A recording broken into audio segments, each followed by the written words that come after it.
Hi viewers, welcome to our channel. CM Ramesh గారు ABN RK గారికి ఇచ్చిన ఇంటర్వ్యూలో అంటే కొన్ని సంచలన విషయాలు జగన్మోహన్ రెడ్డి గారి గురించి బయట పెట్టడం జరిగింది.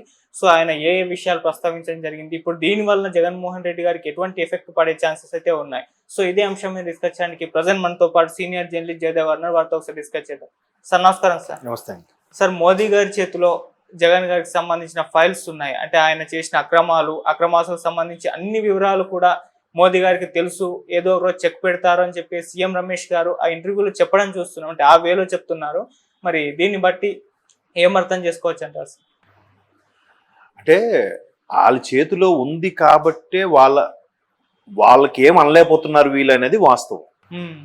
అండ్ మోర్ ఓవర్ వాళ్ళ దన్నుంది కాబట్టి వీళ్ళు ఇలాగా ఇంత ఇదిగా ఉన్నారనేది కూడా వాస్తవం.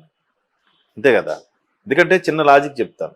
ఎం రమేష్ గారు బీజేపీకి ఫేవర్గా వాళ్ళ పార్టీకి వాళ్ళ ఫేవర్గా మాట్లాడుకుని ఉండొచ్చు, తప్పదు, మాట్లాడాలి కాబట్టి. కానీ జగన్మోహన్ రెడ్డి గారు నేను లండన్లో ఉన్నాను, చంద్రబాబు అరెస్ట్కి నాకేం సంబంధం, నాకేం తెలియదు, మేబీ సెంట్రల్ నుంచి ఐటీ రైడ్స్ సంబంధించిన అరెస్ట్ ఏదో అయ్యి ఉండొచ్చు కానీ నాకేం తెలియదు అన్నట్టుగా ఆయన అన్నాడు. అలా అన్నప్పుడు బీజేపీలో ఉన్న ఏ ఒక్క పెద్ద మనిషి కూడా ఖండించలేదు కదా. ఎందుకు ఖండించలేదు? తర్వాత దేశవ్యాప్తంగా కాశ్మీర్ నుంచి ఫరూక్ అబ్దుల్లా నుంచి కింద తమిళనాడు స్టాలిన్ లాంటి వ్యక్తుల వరకు కూడా ప్రతి ఒక్కరూ కూడా అరెస్ట్ని ఖండించారు. అంటే కొంతమంది అరెస్ట్ని ఖండించారు, కొంతమంది అరెస్ట్ చేసే విధానాన్ని కూడా ఖండించారు, రాష్ట్రాలకు అతీతంగా, పార్టీలకు అతీతంగా. అప్పుడు కూడా బీజేపీ నుంచి ఎవరు కూడా మాట్లాడలేదు, ఖండించలేదు, పల్లెత్తి మాట అనలేదు. ఇవన్నీ చూస్తే ఏమనుకుంటారు? ఇప్పుడు అందులో ఆర్కే గారు అదే అడిగారు, అసలు మీ పార్టీ అండ చూసే వాళ్ళు అలా చేశారనేది చాలా మంది అభిప్రాయము అని. ఇప్పుడు దానికి ఏం చెప్తారు? అయితే ఆయన ఏం చెప్పారంటే, పార్టీ అండ గురించి కాదు, అక్కడ మాకు అన్ని చెప్పే చేస్తున్నాం అన్నట్టు వాళ్ళు ఇక్కడ పబ్లిసిటీ చేసుకున్నారు తప్ప మా అండ ఏమీ లేదు. రాష్ట్రానికి జాతీయ నాయకులు వచ్చినప్పుడు వైజాగ్లో కానీ తిరుపతిలో కానీ సభలు పెట్టినప్పుడు నడ్డా గారు, అమిత్ షా గారు ఇటువంటి వ్యక్తులు సభలు పెట్టినప్పుడు కూడా వైసీపీని, ముఖ్యమంత్రిని ఎండగట్టారే తప్ప ఎక్కడ ఏమనలేదు అని అంటున్నారు. మరోవైపు రీసెంట్గా చిలకలూరుపేటలో మోదీ గారి సభ అయినప్పుడు కూడా చిలకలూరుపేటలో ఎందుకో ప్రభుత్వ వైఫల్యాల మీద మాట్లాడారు కానీ జగన్ను మాత్రం ఎక్కువగా విమర్శించలేదు అనే ఒక అభిప్రాయం కూడా ఉంది. బట్ జగన్ కూడా విమర్శించారు. అటువంటి ముఖ్యమంత్రి మనకు అవసరం లేదు అన్నట్టు కూడా మాట్లాడారు మోదీ గారు. అయితే దాన్ని గట్టిగా నొక్కి ఒక్కానికి చెప్పట్లేదు, పూర్తి స్థాయిలో విమర్శించట్లేదు అనేది ఒక అభిప్రాయం. సో దానికి కూడా వీళ్ళు మళ్ళీ ఏం చెప్తారంటే, ప్రధానమంత్రి కాబట్టి ఇక్కడ రాష్ట్ర మంత్రులాగా నోటుకొచ్చినట్టు మాట్లాడే వ్యక్తి కాదు, ఆయన కొంచెం హుందాగా నడుచుకునే వ్యక్తి, అందుకే మాట్లాడలేదని కూడా చెప్పచ్చు.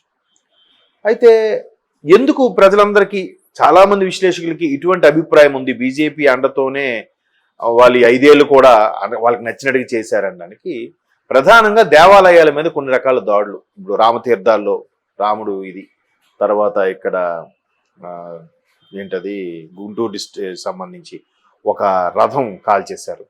తర్వాత సామర్లకోట, పిఠాపురం లాంటి కొన్ని ఏరియాల్లో చిన్న చిన్న హిందూ దేవాలయాలు కూల్చేయడం, టీటీడీలో చర్చి పాస్టర్లు ఉద్యోగాలు చేయడం, అంటే చేస్తున్న ఉద్యోగులకి సొంతంగా చర్చిలు ఉండడం, తర్వాత ఆ క్యూ లైన్లో ఉండే వాళ్ళకి పాలు అవి ఇవ్వడానికి వసతి సరిగ్గా కల్పించకపోవడం, తర్వాత కొన్ని రకాల టికెట్లని ఎక్కువ రేటుకి అమ్ముకోవడం, వాటర్ బాటిల్స్ టీటీడీలో స్కామ్ అని, ఇంకా రకరకాలు భోజనం ఏదైతే ఉందో వెంగమాంబ అన్నదాన సత్రంలో అక్కడ సరిగ్గా దాని క్వాలిటీ పడిపోయిందని అనడం, ఇంకా చాలా వచ్చినప్పుడు మతతత్వ పార్టీ అని ముద్ర వేయబడ్డ పార్టీకి, పోనీ మతతత్వ పార్టీ కాదు అనుకున్నాం, ప్రజా సంక్షేమంతో ఎట్లాగైనా హిందుత్వంతో పరిపాలిస్తున్న పార్టీకి మరి ఇవన్నీ కంటికి కనిపించడం లేదా అనేది చాలామంది అభిప్రాయం.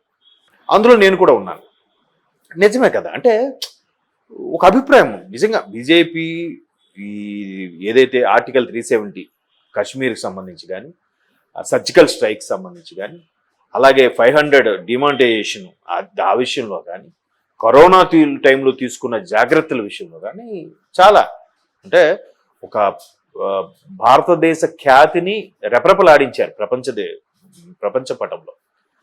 కానీ ఇట్లాంటివి పట్టించుకోకపోవడం వల్ల కొన్ని విమర్శలు అయితే ఉన్నాయి. ఓన్లీ కేవలం రాజకీయ స్వలాభం కోసమే ఇట్లా తప్పు చేసినా కూడా ఎవరిని ఏం అనట్లేదు అన్నట్టు కూడా కొన్ని వాదనలు ఉన్నాయి. మేబీ అది నిజమేనేమో అనిపిస్తుంది, అంతే కదా. ఎందుకంటే అదే ఇంటర్వ్యూలో ఆర్కే గారు కూడా అదే చెప్పారు కదా, ఇంతవరకు సిబిఐ వాళ్ళకి ఈడీకి ఎక్కడ హద్దులు ఉండవు. వాళ్ళు ఎక్కడికైనా వాళ్ళకి హద్దులు ఏం లేవు. భారతదేశం మొత్తం మీద ఎక్కడికైనా వెళ్ళి ఎవరినైనా అరెస్ట్ చేసి ఏదైనా చేయొచ్చు తప్పు చేస్తుంటే. మరి అటువంటిది ఆంధ్రప్రదేశ్లో కడప ప్రాంతానికి వెళ్ళి అరెస్ట్ చేయకుండా మళ్ళీ వెనక్కి తిరిగి రావడం అనేది వాళ్ళ చరిత్రలో మొదటిసారి అయి ఉంటుందని కూడా ఆయన ఇంటర్వ్యూలో అడిగారు. అడిగితే దానికి ఎవరు నో చెప్పలేదు, కరెక్టే కదా. సో కాబట్టి ఇలాంటివి అన్ని పరిశీలించి చూసుకుంటే నిజమేనేమో వాళ్ళ అండతో ఇలాగా చేస్తున్నారేమో కొన్ని ఉన్నాయి. అయితే వాళ్ళు ఎవరిని కేంద్ర ముఖ్యమంత్రి హోదాలో ఉన్న వ్యక్తిని అరెస్ట్ చేశారంటే ఝలక్కిచ్చినట్టేగా. అరే బాబు, తప్పు చేస్తే మా దృష్టిలో ఎవరైనా ఒకటే, ముఖ్యమంత్రినైనా అరెస్ట్ చేస్తాము. ఇప్పుడు వీళ్ళేమంటున్నారు, కుయ్యో మొర్రో అంటూ మేము తప్పు చేయలేదు, కక్ష సాధింపులు అంటున్నారు. కక్ష సాధింపు అయితే మీరు ప్రూవ్ చేసుకొని రండి బయటికి కదా. అలా రావట్లేదే. ఒక్కొక్క దానికి ఒకటి బలమైన సాక్ష్యాలు ఉంటున్నాయిగా. కావాలని బెయిల్ కోసం మామిడి పళ్ళు తింటున్నారని కూడా వార్తల్లో చదువుతున్నాగా. అంతేనా? ఊరికే కక్ష సాధింపు అయితే కవిత గారికి కనీసం బెయిలేనే రావాలిగా. కోర్టు కూడా ఒక 4-5 సార్లకి ఛాన్సెస్ ఇస్తుంది కదా. సో ఇటువంటివి అన్ని దృష్టిలో పెట్టుకుని చూస్తుంటే మేబీ తప్పు చేసే వాళ్ళకి వీళ్ళకి చెక్ పెడుతుంది, ఎవరిని వదలట్లేదు, కాకపోతే జాగ్రత్తగా వాళ్ళకి అవకాశం ఇస్తుంది అన్నట్టుగా అనిపిస్తుంది. బట్ వాళ్ళ స్వలాభం కోసమో వాళ్ళ రాజకీయ ఉద్దేశంతో అలా చేశారు, ఏ విషయం తెలియదు. కానీ చంద్రబాబు గారు అయితే ఇక్కడ చంద్రబాబు గారి అరెస్టుల విషయంలో వాళ్ళ మీద నేరం మోపినప్పుడు వాళ్ళు ఎవరు మాట్లాడలేదు. బట్ ఇక్కడ మాత్రం రాష్ట్రానికి చెందిన పొన్నవోలు గారు కానీ ఐజీ మన సిఐడి ఐజీ సంజయ్ రెడ్డి గారు కానీ వాళ్ళే ఎక్కువ మాట్లాడారు కదా. మరి అక్కడ జగన్మోహన్ రెడ్డి గారు అన్నట్టే కాసేపు కేంద్ర ప్రభుత్వమే అరెస్ట్ చేయించింది అన్నప్పుడు మరి ఈ నాయకులు ఎందుకు, ఇక్కడ స్థానికంగా ఉండే రాష్ట్రానికి చెందిన అధికారులు ఎందుకు అంత అత్యుత్సాహం ప్రదర్శించారు? అంటే ఇక్కడ మీ హ్యాండ్ కూడా ఉన్నట్టే కదా. సో ఇలా రకరకాల ప్రశ్నలు ఉన్నాయి, కొన్నిటికి సమాధానాలు అయితే ఉండవు. బట్ సీఎం రమేష్ గారు చెప్పిన దాని ప్రకారం మీకు ప్రతిదీ స్టడీ చేస్తున్నాం, ప్రతిదీ సరే టైం రావాలి దేనికైనా ఆయన అదే అంటున్నాడు. ప్రజలతో గెలుస్తారో గెలవడం పక్కన పెడితే ఏదైనా టైం రావాలి. ఎందుకంటే ఈయన చాలాసార్లు అమిత్ షా గారు వాళ్ళంటి వాళ్ళు కంప్లైంట్ చేశారు. రఘురామకృష్ణరాజు గారి బహిరంగంగానే లేఖలు రాశాడు, కంప్లైంట్ చేశాడు. ఈవెన్ పురంధరేశ్వరి గారు కూడా సుప్రీంకోర్టుకి లేఖ రాశారు. తర్వాత ఇక్కడ హైకోర్టుకి పక్క కోర్టుకైనా రఘురామకృష్ణరాజు గారు అనుకుంటా తెలంగాణ కోర్టు కాకపోయినా పక్క చెన్నై కోర్టుకి ఇంకెక్కడికైనా మార్చిన లెటర్ రాశారు. ఇవన్నీ కూడా అధిష్టానం పట్టించుకోదు అనుకుంటున్నారు, పట్టించుకుంటారు. టైం రాదు. వాళ్ళు కూడా కొట్టే దెబ్బ కూడా వాళ్ళకి లబ్ధి చేకూరేలాగా కొడుతున్నారు. వాళ్ళు బీజేపీ వ్యూహాలని మనం అంచనా వేయడం చాలా కష్టం, చాలా చాకచక్యంగా. అదే కదా మరి ఇద్దరు ఎంపీ స్థానాలతో ప్రారంభమైన ప్రయాణం భారతీయ జనతా పార్టీ అనే ప్రయాణం. విధంగా మొదటి తర నాయకులుగా తీసుకుంటే అడ్వాణీ గారు కానీ వాజ్పేయి గారు కానీ అటువంటి నాయకులు ఉన్న తరుణం ఇప్పుడు దేశానికి ప్రత్యామ్నాయం అంటే ఇంకేం ఆప్షన్. కాంగ్రెస్ కూడా డౌటే అన్నట్టుగా మాట్లాడుతున్నారు. నిజమే, బీజేపీలో తప్పులు లేవు అనట్లేదు. ప్రతి ప్రభుత్వంలో కూడా కొన్ని మిస్టేక్స్ చేస్తారు. అందరినీ ఒక కుటుంబంలో ఉన్న నలుగురిని సాటిస్ఫై చేయడమే కష్టం తండ్రిగా. అట్లాంటిది 150 కోట్ల మందిని సాటిస్ఫై చేయాలంటే ఎవరి వల్ల కాదు. బట్ కొన్ని డెసిషన్స్ అంటే మిగతా వాళ్ళతో పోలిస్తే వాళ్ళ మీద స్కాములు కూడా ఎక్కువగా వినపడం మనకి ఆ నాయకుల మీద. సో ఖచ్చితంగా వాళ్ళు ఒక విహెచ్పి అలాంటి బ్యాక్గ్రౌండ్ నుంచి వచ్చి ఉంటారు కాబట్టి వాళ్ళు కొంచెం దేశము దానికోసం కొద్దిగా జీలు ఉంటుంది కాబట్టి వాళ్ళు దానికోసం తప్పిస్తారు, పనిచేస్తారు ఫీలింగ్ కూడా నా అభిప్రాయం ప్రకారం ఉంది. కాబట్టి ప్రతిదీ నోటిఫై చేస్తారు, కాకపోతే టైం రావాలి. లేకపోతే మొన్న మోదీ గారి సభలో కూడా అంత రెస్పాన్సిబుల్గా ఎలా పనిచేస్తారు అధికారులు, ఎవరు అండ చూసుకుని కింద స్థాయి అధికారులు అలా పనిచేస్తున్నారంటే వాళ్ళ పైన ఎవరు, ఆ పైన ఎవడు?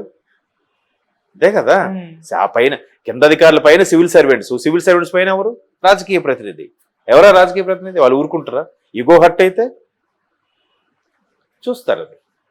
సో అది మేబీ సీఎం రమేష్ గారు చెప్పింది అది వాస్తవమే. ఎవరెవరు ఏంటి ఆయన మీరు ఇంటర్వ్యూ ఆశాంతం చూస్తే ఎవరి స్థాయి ఏంటి, ఎవరు ఇప్పుడు ఏ స్థాయిలో ఉన్నారని కూడా ఆయన క్లియర్గా చెప్పాడు. ఆయన ఒకప్పుడు దేనికి లేని వాళ్ళు ఇప్పుడు ఏ స్థాయిలో ఉన్నారన్నట్టు కూడా.